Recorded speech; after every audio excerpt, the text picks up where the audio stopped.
But what you can bet with all these ex-athletes, entertainers, and of course billionaire bankers, money is not an object. Would not seem to be the case. Okay, Thomas, Okay. thanks. Coming up at 6, we'll take a look back at the former relationship between Al Lerner and Art Modell. And Matt Underwood takes a look at what effect this new partnership could have on the future of the Browns. Meanwhile, we're interested in knowing who you think should own the new Cleveland Browns. To voice your opinion, just log on to our website for a chat. Live from the News Channel 5 studios, this is News Channel 5 at 6.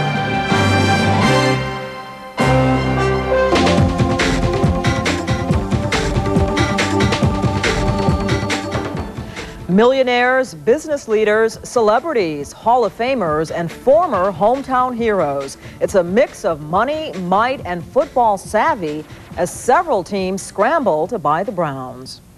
Good evening, everyone. I'm Lorna Barrett. And I'm Roy Weisinger in for Ted Henry. New names with familiar faces entered the game this afternoon with players ready to tackle the competition. We begin our team coverage with Matt Underwood, who's the only person in town who really understands what's going on. Well, you know, it has been hard. It's as clear as mud, so to speak. But this group, major players with money and plenty of football smarts. Al Lerner's got the mega bucks. Carmen Policy has the football knowledge. And with Mayor White, hometown favorite Bernie Kosar on his side, the Lerner bid for the Browns is got to be one of the most formidable ones on the table. Roosevelt Leftwich has more. There have been two names that you've always heard when it comes to the new Browns. Bernie Kosar, the fans' favorite for ownership, and Al Lerner, the man fans say started this mess in the first place. Lerner has no excuses. I didn't hide behind any curtains. I didn't go to any secret hotel rooms. I didn't charter anyone else's plane. I did it openly, maybe not brilliantly, but openly, and that's what I did. So I don't. If you want to call that, if you want to call a front row seat a role, then that's what my role was. But what he is bringing to the table is a lot of money and Carmen Policy, the man who helped build the world champion San Francisco 49ers. He's also bringing to the table a Cleveland football legend, Bernie Kosar. Here, this is about doing what's best for us as Browns fans and trying to get the thing and get the situation going as right as way as possible from the very beginning, because there's a lot of issues that again, we're going to have to address. And this is about what's going to give us as a community, I think, the best opportunity to move forward. All right, let's see if we can straighten this out a little bit. The team would work like this. Lerner has the dough. Policy has the smarts. Bernie has the face that fans trust. They also have the backing of Cleveland's mayor, and that's something that no one else has to this point. It could be the extra clout they need in Dallas coming up next week. And Roy, another interesting note, Al Lerner, a lot of fans still hold bitter feelings towards what happened before, but it was interesting to note during that entire press conference, he never once mentioned Art Modell by name. He mentioned the former owner, things that happened before. That friendship, it was a very good one at one time. It is gone. They have not spoken in some time, and he said they basically have just drifted apart. Okay, Matt, we'll have more later, I'm sure. You bet we will. All right, Lorna. Well, do you remember Lerner as the man who helped Art Modell get out of Cleveland? News Channel 5's Alan DePietro joins us live now. And Alan, there were explanations by both Mayor White and Lerner today regarding the move and the relationship with the owner of the Baltimore Ravens. Explanations indeed from both the mayor and Al Lerner, and they said, hey, that was 3 years ago. Let's get on with it. Let's move toward getting this new group selected as the new owner of the new Browns. It was a day many of us don't really want to remember, that day in 1995 in Baltimore, as Art Modell praised his friend of nearly 40 years, Al Lerner.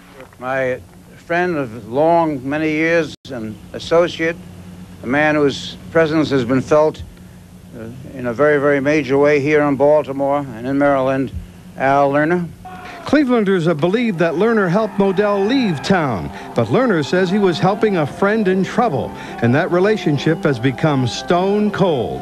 It's been quite a while since we've spoken to each other, but that's really about it. As far as I'm concerned, there was no particular event, no argument, no breakup or anything like that. We just found ourselves with less and less to talk about. Lerner, his wife, and 2 children have lived in the Shaker Heights home, the home with 2 tennis courts alongside, lived here since 1977. He's lived in Cleveland since 1960. The home is about 2 miles from part of his empire, the regional branch of MBNA, the nation's 4th largest credit card company.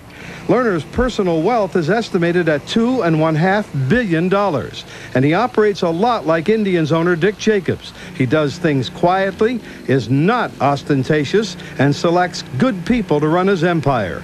Lerner has purchased 2 of the suites in the new Browns Stadium and has helped sell them to other business leaders. He's got great business smarts, has policy, a great football mind on his side, and has Kosar, the hero of the Browns, also on board. Plus, Mayor White has endorsed this team even though remembering 1995. Whatever was done in those series of meetings, I will tell you, I think first and foremost, was done by a man who was attempting to help his friend who was clearly in a jam. He is not guilty of selling out this community. Now, during the day, I talked with friends of both Art Modell and Al Lerner today, and they said off the record that Modell's personality is the kind that demands 100% loyalty. And when you don't give him 100%, you become Modell's enemy.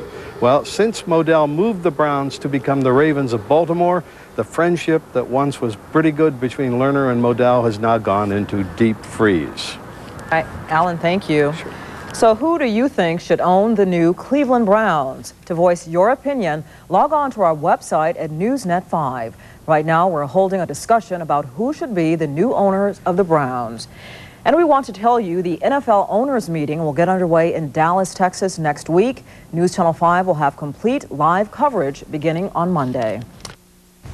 Every time another one of these teams comes along and wants to buy the Browns, we think these are the big hitters. Yeah. These are the ones, you know. You're right. But these guys really have to be taken seriously. And this one's different. It's different from all the rest, and I'll explain. Al Lerner is worth billions of dollars. Carmen Policy is a front-off executive with 5 Super Bowl rings. Throw in an endorsement from Bernie Kosar and the support of Mayor Mike White. The only thing missing today was Commissioner Paul Tagliabue with the ownership papers. Here, sign here. Now, this is not an ownership group. Al Lerner is the owner. He knows all of the other NFL owners. He's done business with many of them. Carmen Policy also knows the inner workings of the NFL and is one of the most respected executives in the league. What does all this mean for the Browns in '99? We will build a team in Cleveland if we're successful in terms of our application for this franchise. And that team will be first class. It'll be reflective of what this community wants. And forgive me for being so presumptuous as to say what this community deserves. This isn't about money. I haven't received anything with it. This is about us as Clevelanders and fans trying to get the best organization that we possibly can. The NFL owners meet Tuesday in Dallas. We'll have live reports from Dallas Monday and Tuesday night here on News Channel 5.